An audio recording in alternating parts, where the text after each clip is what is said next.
छात्रों, हमने देखा कि किस तरह से सिरचन एक कुशल कारागिर है और वह अपना काम कितने तन्मय और एकाग्रता के साथ करता है। उसे खाने के लिए अच्छी चीज़ें अगर मिल जाती है तो वो खुशी खुशी अपना काम बहुत अच्छी तरीके से करता है। बिना मजदूरी के पेट भर भात पर काम करने वाला कारीगर। दूध में कोई मिठाई न मिले तो कोई बात नहीं, किंतु बात में जरा भी झाला वह नहीं बर्दाश्त कर सकता। सिरचन के स्वभाव की ये विशेषता है कि कोई उसे अपने काम की मजदूरी नहीं देता है, बस उसे पेट भर भात खिलाता है या पेट भर खाना खिलाता है और उसे काम करवा कर लेता है। यानी मजदूरी देना, सिर्फ उसे खिलाकर लोग उससे काम करवा कर लेते हैं। और सिरचन का स्वभाव ऐसा है कि दूध के साथ कोई दूध में मिठाई न मिले या दूध के साथ कोई मिठाई न मिले तो उसे चल सकता है, परंतु बाद में जरा भी झाला यानी उसे उसे अपमानित करने वाली कोई भी बात या उसे बेइज्जत करने वाली कोई भी बात वह बर्दाश्त नहीं कर सकता है। यानी अपना अपमान वो जरा भी सहन नहीं कर सकता है। यानी वो स्वाभिमानी व्यक्ति है। सिरचन को लोग चटोर भी समझते हैं। चटोर यानी जो खाने के लिए हमेशा अच्छी अच्छी चीजें खाने के लिए लालायित रहता है।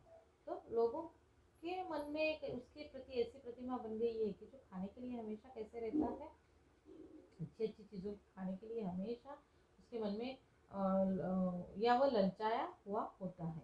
तली बघारी हुई तरकारी, दही की कड़ी, मलाई वाला दूध, इन सब का प्रबंध पहले कर लो, तब सिरचन को बुलाओ, दुम हिलाता हुआ हाजिर हो जाएगा।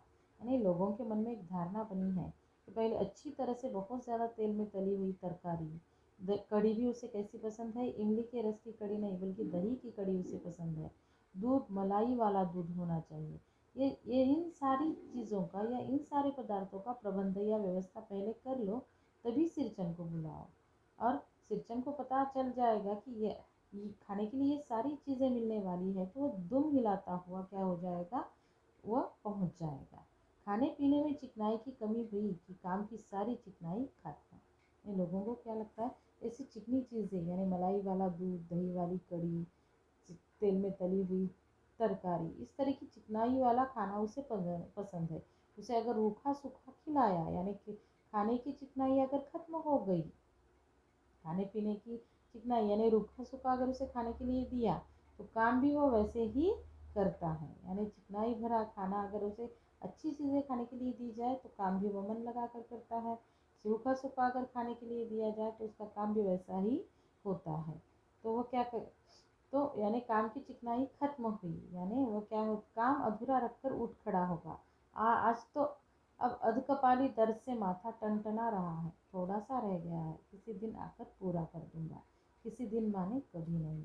यानी रूखा सूखा खाने के लिए दिया तो वो क्या, थोड़ी ही देर में काम को आधा अधूरा छोड़कर वो उठ खड़ा होता है। और वो क्या कहता है, क्या बहाना बनाता है कि मेरे अर्ध शीशी यानी मेरा आधा ही सिर क्या हो रहा है, दर्द के मारे बहुत दुख रहा है। अब थोड़ा सा ही काम बचा है, मैं किसी दिन आकर पूरा कर दूंगा।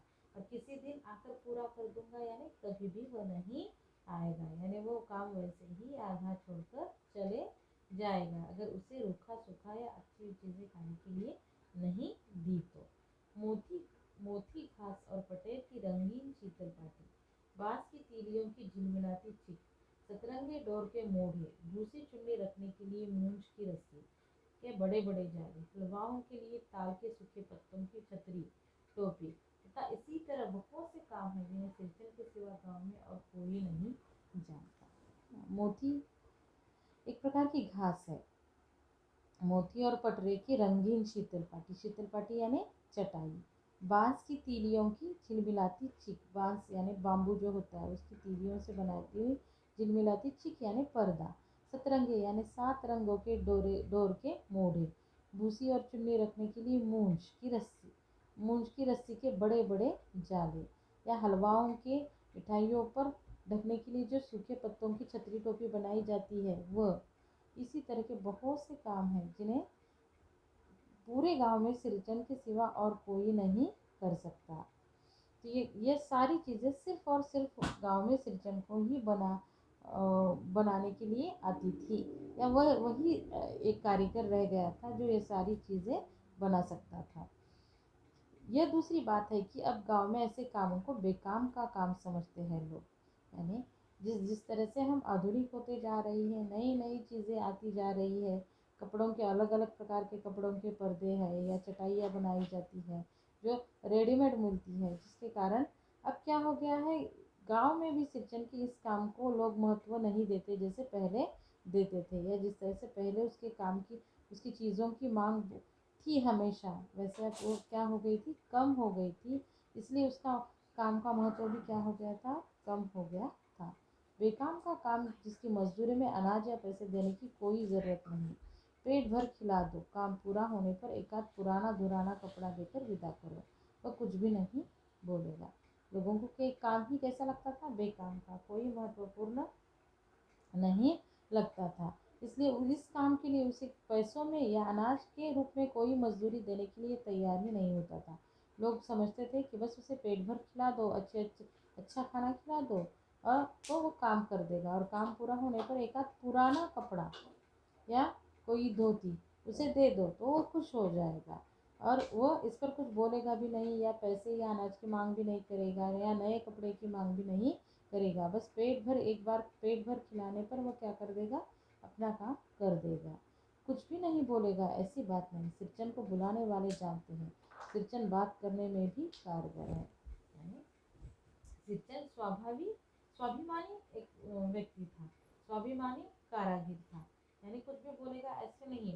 जो सिरचन से परिचित थे वो सिरचन के स्वभाव से भी परिचित थे। यानी जिस तरह से अपने काम में वो कुशल है, एक अच्छा कारीगर है, अपने काम में कुशल है, उसी तरह से वो बात करने में भी कुशल है।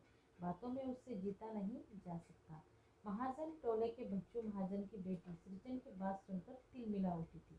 ठहरो, मैं माँ से जाकर कहती हूँ, इतनी बड़ी बात। यानी महाजन टोले का जो भज्जू महाजन था उसके घर पर सिरचन काम करने के लिए गया था, और उसकी बेटी को जो सिरचन ने सुनाया था जिसके कारण वो बहुत तिलमिला उठी थी, यानी उसे गुस्सा आया था, और उसने सिरचन को जैसे अप्रत्यक्ष रूप से कहा कि मैं अभी माँ से जाकर तुम्हारी शिकायत करती हूँ कि तुमने क्या क्या कहा है। तो आगे सिरचन उस पर क्या कहता है, बड़ी बात है बिटिया, बड़े लोगों की बस बात ही बड़ी होती है, नहीं तो दो तीन पटेल की पार्टियों का काम सिर्फ खेसारी का सत्तू खिलाकर कोई करवाए भला, यह तो तुम्हारी माँ ही कर सकती है बबुनी, सिरचन ने मुस्कुराकर जवाब दिया था। यानी दो तीन पटेल की पार्टियां बनाकर दी थी इस बज्जू महाजन की पत्नी ने, पर उसे खाने के लिए सिर्फ सत्तू, एक प्रकार का अनाज होता है, वो बनाकर दिया था। तो उस पर उसने भज्जू महाजन की पत्नी को कुछ बातों बातों में सुना दिया था। तो उसकी बेटी को गुस्सा आया, तो उसने कहा कि इतने दो तीन पटेल की पार्टियों का काम कराकर खेसारी का सत्तू खिलाकर कोई करवा, यानी ऐसा कोई नहीं करवाता जो तुम्हारे माँ ने किया है, और ये तो सिर्फ तुम्हारी माँ ही कर सकती है, मुस्कुराकर उसने जवाब दिया था। यानी वहीं तो वहीं उसने सुना दिया। इस बार मेरी सबसे छोटी बहन पहली बार ससुराल जा रही थी। मानो के दूल्हे ने पहले ही मानो के दूल्हे ने पहले ही बड़ी भाभी को लिखकर चेतावनी दे दी है। मानो के साथ मिठाई की पतीली न आए, कोई बात नहीं, 3 जोड़ी फैशनेबल चिक और 2 पटेल की शीतल पार्टियों के बिना आएगी मानू तो। भाभी ने हंसकर कहा, बैरंग वापस। इसलिए 1 सप्ताह पहले से ही सिरचन को बुलाकर काम पर तैनात करवा दिया था माँ ने। देखो सिरचन, इस बार नई धोती दूंगी, असली मोहर छाप वाली धोती। मन लगाकर ऐसा काम करो कि देखने वाले देखते ही रह जाए। लेकर कहते हैं कि मेरी जो सबसे छोटी बहन है जिसका नाम है मानू, वो पहली बार अपने ससुराल जा रही थी, तो उसके दूल्हे ने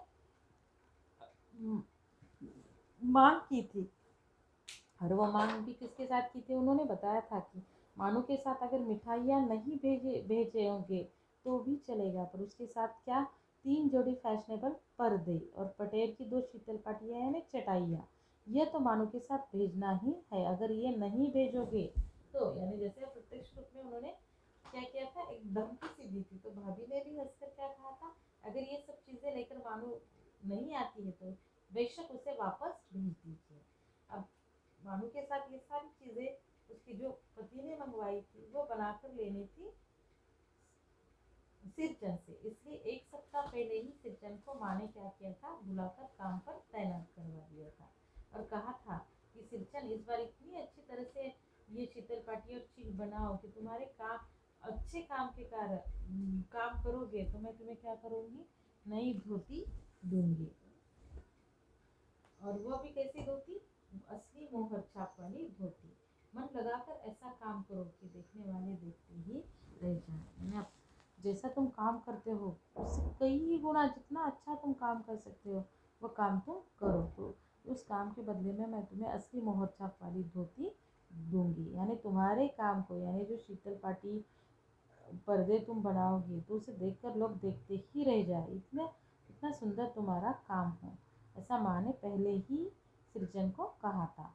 पान जैसी पतली छुरी से बांस की तीलियां और कमानियों को चिकनाता हुआ सृजन अपने काम में लग गया।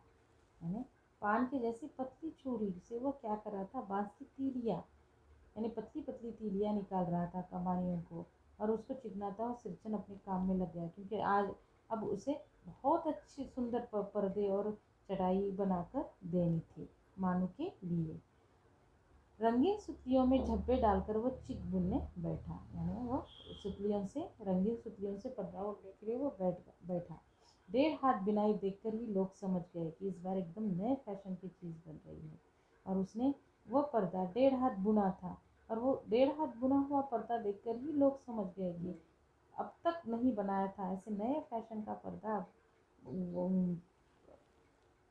बना रहा है सिरचन। यानी अब तक उसने जो कारीगरी नहीं दिखाई थी, ऐसी सुंदर कारीगरी आज सृजन बना रहा है। मंगती भाभी से नहीं रहा गया, पर्दे की आड़ से बोली, पहले ऐसा जानती कि मोहर छाप वाली धोती देने से ही अच्छी चीज़ बनती है तो भैया को खबर भेज देती। यानी मंगती भाभी जो लेखक की थी, उसने पर्दे के आड़ से उसने भी देखा कि कितनी सुंदर तरीके से वो पर्दा बना रहा है, और उसने सुना था कि लेखक की माँ ने कहा था कि तुम बहुत अच्छी तरह से ये चीज़ें बनाओगे शीतल पाटी और चिक, तो मैं तुम्हें असली मोहर छाप वाली धोती दूंगी। और वो जो बना रहा था तो उसकी कारीगरी देखकर मंजली भाभी ने पर्दे के आड़ से उसे सुनवाया कि यानी असली मोहर छाप वाली धोती मिल रही है इसलिए तुम अच्छा काम कर रहे हो। अगर मुझे भी पता होता कि मोहर छाप वाली धोती देने से तुम इतना अच्छा काम करते हो तो भैया से यानी अपने मायके में खबर भेजकर मैं भी वह असली मोहर छाप वाली धोती मंगवाती और तुम्हें दे देती। काम में व्यस्त सृजन के कानों में बात पड़ गई। सृजन अपने काम मन लगाकर अपना काम कर रहा था एकाग्रता के साथ, पर मंत्री भाभी की ये शब्द उसके कानों पर पड़ गए और बोला, मोहर छाप वाली धोती के साथ रेशमी कुर्ता देने पर भी ऐसी चीज नहीं बनती बहुरिया। मानू दीदी काकी की सबसे छोटी बेटी है, मानू दीदी का दूल्हा अप्सरा आदमी है। उसने वहीं पर सृजन ने सुनाया कि मोहर छाप वाली धोती क्या, तुम उसके साथ रेशमी कुर्ता भी देती तो भी इतनी सुंदर चीज मैं तुम्हें बनाकर नहीं देता। मैं ये क्यों बना, यानी इन चीज़ों के लिए धोती या और खाने की चीज़ के लिए मैं ये नहीं बना रहा हूँ, क्योंकि मानू काकी की सबसे छोटी बेटी है और उसके इन सारी चीज़ों की मांग मानू के दूल्हे ने की है जो कि एक अवसर है। तो इन लोगों के लिए, मानू के लिए, काकी के लिए ये मैं बना रहा हूँ, न कि मुझे धोती मिल रही है असली मोहर छाप वाली या खाने को और कुछ मिलेगा। यानी वही के वही सृजन ने उसी वक्त मंजली भाभी को अपनी बात सुनाई। मंजली भाभी का मुंह लटक गया, यानी ये बात सुनकर उसे जैसे लगा उसका अपमान हो गया, वह निराश हो गई। मेरी चाची ने फुसफुसाकर कहा,